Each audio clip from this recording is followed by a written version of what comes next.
we were moving and changing and shuffling, and so was he. He was moving around all the time, and so were we. So, I have absolutely no doubt that the sniper was confident that he could take that shot. Whether or not he could or he couldn't, I do not have the expertise to comment one way or the other. Other people know those kind of things, I don't. But I respect very much the snipers who stood with us that whole day. The Reserve Bank and the Westpac Bank had multiple snipers, and in the Channel 7 building, a sniper who was essentially watching the cafe but not able to take a shot because of the bulletproof glass. One of these shooters that had his rifle trained on the Lindt Cafe on the window for 17 hours was Mark Davidson. Have you spoken to Mark since the siege? Actually, yes, I have had that privilege. Yeah. Lovely man. And how was that conversation? It was, it's a very strange thing when you know that this person too, it's like this for me with any of the cops who are involved. Same thing, we were both there on the day. Something had happened to both of us, really. Mark had Monis in his sights for 10 minutes. In Mark's mind, he was convinced it was Monis.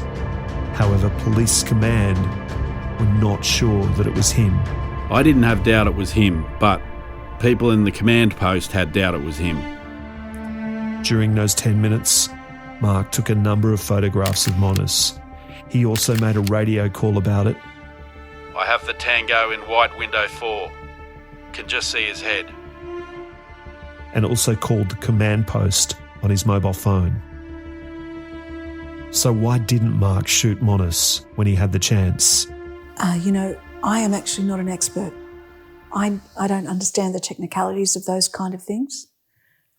I do know without a doubt that Mark Davidson is a very sincere man, a man of integrity.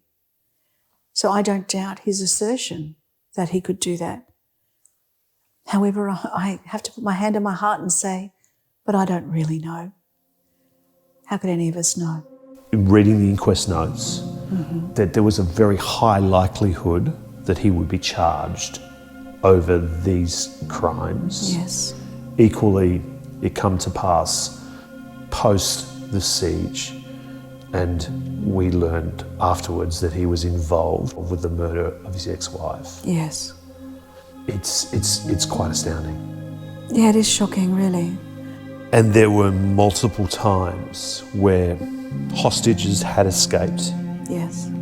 3 in the first run, 2 in the second, who had all come out, who would have all been interviewed by police and had the same story.